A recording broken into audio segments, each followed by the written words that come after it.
Bom dia, irmão, irmã, frater soror. Hoje vamos começar mais um programa, né? Bíblia e Misticismo. Sou Mariano Soltis. Todo domingo a gente faz um programa esotérico sobre a Bíblia. Hoje vamos comentar um pouco de Rudolf Steiner, né? Rudolf Steiner e os seus comentários aos evangelhos, né? Claro que esotéricos e ocultistas, né? Para quem não lê meus vídeos, eles tratam da temática sempre, né? Assim como os meus livros também sobre a Bíblia e a seu mística, seu esoterismo, né? Que está muito presente na Bíblia, assim. Né? A gente quer ler a Bíblia de uma forma diferente porque ela é espiritual, ela é esotérica. E Rudolf Steiner, ele comenta, apesar que eu do Evangelho de Mateus, né? O certo seria ler o de Lucas antes, segundo ele, né? Ele faz até uma nota de rodapé, que não é ele, são as conferências que alguém relatou dele, né? E assim, teria que pegar de Lucas antes, mas eu peguei a de Mateus, até porque eu acho que é mais, né, mais literal, mais, um pouco mais hebraico, né, um pouco mais judaizado o texto do Evangelho de Mateus, ou escrito para judeus, né. Ele comenta umas situações esotéricas muito interessantes. O mais impressionante nesse comentário de Rudolf Steiner é no começo, ali, as primeiras 10 páginas, né? Eu não li o livro inteiro, mas pelo que eu li, ele faz, no capítulo 1 ali, né? Um paralelo entre Moisés, né? Com Hermes, né? Que daí não seria tão distante, porque Moisés era egípcio, né? O Hermes, ou Tote, egípcio, seria uma ponte possível, né? De influência espiritual, influência mística. Eu acho que é com Akhenaton também, né? O Atom também seria uma outra influência, só que ele não fala do Akhenaton até. E ele comenta de Zoroastro, né? O Zoroastro como um ponto comum, um primeiro mestre aí, né, que foi reencarnando, ou as suas doutrinas, o seu corpo astral, o seu espírito foi voltando nesses outros líderes espirituais, no caso Moisés. Aí ele fala de Davi e fala também de Jesus, né? Jesus também influenciado, ou uma reencarnação, alguma coisa do Zoroastro. O Zoroastro ele não está falando nem no histórico, ele está falando do Zoroastro lá de 5.000 anos antes desse Hermes Totti aí, né? Então é um Zoroastro muito antigo aí, a nível de profeta, ou mestre, né? Guru, sei lá como é que vocês podem chamar o Zoroastro. E ele fala que isso é o pós-Atlântida, né? Então a nossa geração ali, Atlântida, né? Civilização perdida, que só o Platão, né? O filósofo teria comentado. Ela acabou tendo êxodos, né? As pessoas saíram daquela Atlântida e foram para dois ou três, algumas nações. As nações que têm pirâmides, né? A gente pode falar assim. Ele não comenta isso, mas eu já vi alguns comentários que o pessoal que tem pirâmide e veio da Atlântida, né? E no caso dele, aqui no Rudolf Steiner, ele fala do Irã, claro, por causa do zoroastrismo, né? Do Zoroastro, que é uma religião pequenininha, eu não sei quantos zoroastristas hoje deve ter a nível de lá ou no mundo, né? Acho que o Islã, outras religiões tenham dominado, mas o zoroastrismo ele tem essa situação. O que tinha nesse zoroastrismo? Tinha uma dualidade entre um deus, um bem e um mal, né? Um deus e um demônio, assim, né? Seria o, né? O Ahriman, né? Do mal, né? E o outro do bem ali, né? O Ahura Mazda, né? Ahura Mazda no bem. É, Então, segundo Rudolf Steiner, teria Irã e teria Turan. Tem dois povos, né? O povo mais para o norte e para o sul.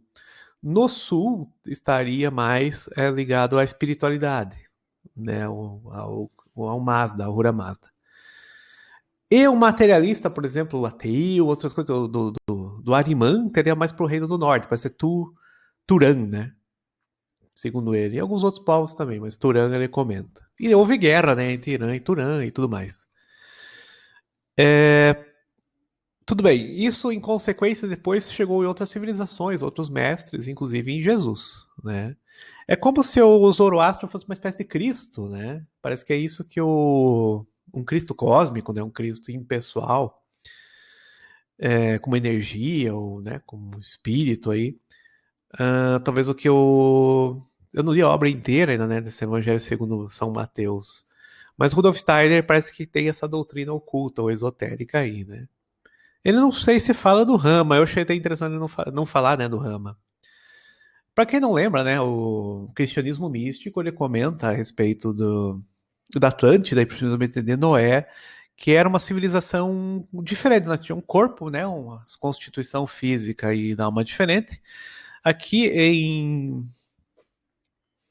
em Steiner, ele comenta que eles tinham clarividência desperta, né? Eles conseguiam ver corpo astral, corpos espirituais, seres do espiritual, né? Hoje a gente vê pessoas ainda médiums e tudo mais que têm essa clarividência, mas não a esse nível. Hoje parece que se vê mais, talvez, desencarnados ou alguns outros seres, né? É difícil você ver um clarividente hoje que ele vê seres elementais, outros seres aí espirituais, né? Geralmente é mais espírito de desencarnado, cascão astral, né? Aquela coisa que a gente percebe talvez mais aí o que é possível hoje. Então, e esse reino do sul, né, do Zoroastro, ele tem uma forma de voltar a isso, né? E ele critica a Índia porque a Índia falava ao contrário, falava de Maia, né, da ilusão, e que como se tivesse perdido já, não tem essa questão de voltar, né? O que a gente vê que não é, a gente vê os gurus, os yogis com trabalho espiritual que tem um despertar, né, dessa clarividência também, os poderes, né, e tudo mais. Mas isso fica muito claro seja nesse mago, né, que é o Moisés, né? Nesse, também estaria Salomão, ele citou Davi, ele não falou Salomão, mas a gente sabe que também, né? Então esses grandes mestres da história, profetas, guias espirituais, né? Eles têm um eixo comum nesse Zoroastro, né? Talvez seja essa a situação que o Rudolf Steiner quis comentar, e talvez a antroposofia comente, alguma coisa. Não sei se dão tanta atenção a isso, mas por essas conferências, pelo menos o capítulo 1, né, que acabei lendo aí, aparece muito isso, né? É como se tivesse uma queda mesmo, uma queda espiritual, né? E essa queda espiritual foi para não só a perda da clarividência desses poderes, mas também a espiritualidade no modo geral. Nós chegamos numa civilização muito materialista. Hoje a gente está voltando muito nisso, né? A gente vê mesmo as religiões materialistas, as religiões procurando dinheiro, procurando propriedades, né? Poder temporal. Né? Isso não é uma coisa também tão nova, já existiu isso nas igrejas. Tanto a reforma como contra-reforma, e hoje em dia movimentos atuais acabam criticando esse poder de uma determinada igreja temporal. E a espiritualidade, que é uma coisa mais interna, humana, né? A mística, por exemplo, que está envolvendo todas essas religiões, né? De uma certa forma ou outra, ela fica restrita a umas poucas pessoas, a poucos assim que pensam nisso, né? E fica às vezes acusada de blasfema ou heresia ou seitas, né? O cara que tem clarividência tá ligado a seitas. E é estranho, porque Rudolf Steiner, depois continuando, né, com o cristianismo místico de Max Heindel, né, muito em outros movimentos aí, a gente vê que essa Bíblia está sempre interpretada dessa forma, espiritual, mística, né, com esses conhecimentos esotéricos, cheios de Atlântida, Lemúria, as raças, né, os povos, essas etnias esotéricas, né, que existiram, né, e ainda continuam existindo e evoluindo e tudo mais, né. E o Evangelho, a Bíblia fala disso também. Né? Ela fala de uma evolução, fala de uma reintegração, fala de conversão, fala de batismo, fala de salvação, né? Em Jesus Cristo, nosso Senhor. E isso não é novo, porque você vê em Zoroastro já tinha essa salvação também num mestre lá, né? Nesse mago, nesse homem santo lá, que nasceu sorrindo, que tinha toda aquela situação, que já teve essa questão de ver o bem e o mal, né? Ver o deus do bem aí da luz, o solar, o ativo, né, e uma outra situação mais negativa, mais material, mais maligna. Isso está muito no cristianismo, porque o judaísmo não, o judaísmo tem o Senhor, né, e ele tá tanto criou o bem como o mal, ele é tudo num só, né? Se pegar o Jeová. E no cristianismo já não, se coloca uma força muito grande pro diabo, né, pro Ariman, né?